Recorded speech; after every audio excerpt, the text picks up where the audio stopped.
और चलिए गाजा से एक और बड़ी खबर आ रही है। कहा जा रहा है कि कमांडर, बड़े बड़े कमांडर्स मारे गए हैं गाजा में, और गाजा में हमास को भारी नुकसान हुआ है। जी हमास के टॉप 5 कमांडर्स मारे जाने की खबर आ रही है। नॉर्दर्न गाजा ब्रिगेड के 4 कमांडर समेत 5 कमांडर्स को ढेर कर दिया गया। आईडीएफ ने हमास कमांडरों की फोटो भी जारी की है। देखिए लगातार फोटो के साथ ये दावा किया जा रहा है कि हमास के 5 बड़े कमांडर्स को मार गिराया गया है। हमास की कमर तोड़ने के लिए लगातार इजराइल के ये ऑपरेशन और तेजी से अब साउथ गाजा की तरफ भी बढ़ रहे हैं। हम आपको तस्वीर दिखा रहे हैं जिसमें उन 5 कमांडर्स की शक्लों को, उनकी तस्वीरों को सर्कल करके जारी किया गया है इजराइल की तरफ से, और ये कहा गया है कि 5 बड़े कमांडर्स को मार गिराया गया है।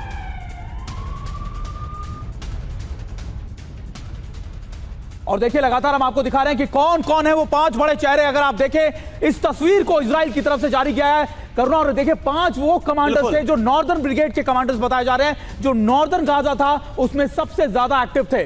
बिल्कुल, देखिए नाम यहां पर आपके सामने असम अबू रगबा, जो कि चीफ का किसका है, एरियल डिवीजन का। इसके अलावा किसको खत्म किया है, रफत सलमान जो कि 8 बटालियन का कमांडर। ये तस्वीर आपके सामने, तीसरी तस्वीर आप देखिए अहमद अल जो कमांडर नॉर्दर्न ब्रिगेड का। 2 तस्वीर आपकी तरफ ये सुनिए। बिल्कुल, वेल रजाब कहा जा रहा है कि डिप्टी कमांडर नॉर्दर्न ब्रिगेड का, और खास तौर पर इब्राहिम अलबेरी ये भी कमांडर थे सेंट्रल जवेलिया बटालियन के। लेकिन ऐसा नहीं है कि 5 लोग ही हैं, बाकी लोगों की भी तलाश लगातार इजराइल की तरफ से की जा रही है। और देखिए एक और बड़ी खबर आ रही है इस जंग से जुड़ी हुई, जिसके लिए रुख करते हैं निधि का।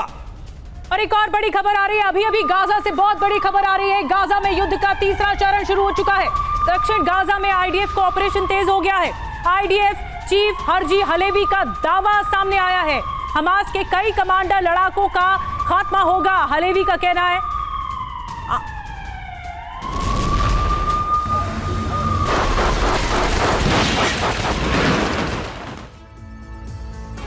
तो गाजा में पहला, दूसरा नहीं बल्कि युद्ध का जो 3रा चरण है वो कैसा होता हुआ नजर आ रहा है। आईडीएफ की तरफ से क्या दावा है, दक्षिणी गाजा जो कि खान यूनिस का जो इलाका है दक्षिणी गाजा में, यहां पर हमास को घेर लिया है।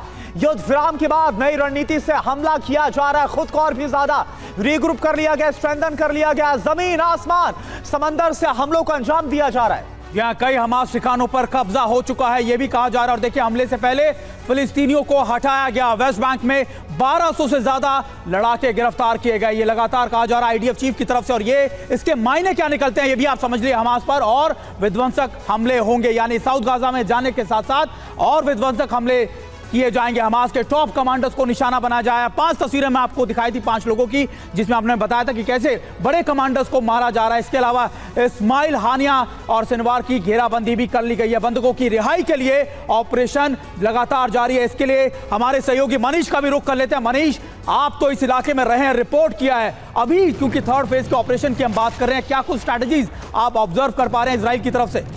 देखिए आईडीएफ के लिए सबसे अच्छी खुशखबरी ये है कि जब एक राउंड बंधकों की रिहाई हुई तो तकरीबन वो सारे बंधक जो है वो ठीक ठाक स्वस्थ हालत में थे, अगर कुछ बच्चों को नशा देने की बात को छोड़ दिया जाए। तो इस वजह से आईडीएफ को और इजराइल को ये लगता है कि आने वाले दिनों में भी हमास हो या हमास के पीछे कंट्रोल करने वाली ताकतें वो उन बंधकों को ठीक ठाक रखेंगी, उनको सुरक्षित रखेंगी। और इसलिए इजराइल को लग रहा है कि हमास ही बंधकों को सुरक्षित रखेगा, क्योंकि आने वाले दिनों में अगर आपको उनसे बातचीत करनी है तो। इसीलिए फिलहाल इजराइल की तरफ से आक्रमण जारी है, युद्ध पर हमले जारी है, क्योंकि उन्हें पता है कि हर हालत में वो बंधक अभी सुरक्षित रहेंगे। और नहीं तो फिर जैसा कि कुछ घटनाएं देखने को हमें मिली थी, जहां पर कुछ डेड बॉडीज भी दिए गए थे बंधकों की रिलीज के समय, इसका मतलब है कि बंधकों की सुरक्षा को लेकर अभी फिलहाल इजराइल प्रायोरिटी में नहीं बल्कि उसको सेकेंडरी टर्म में देखना चाहता है। बिल्कुल, और अभी कुल मिलाकर जो देखा जा रहा है वो तबाही का मंजर हम देख पा रहे हैं।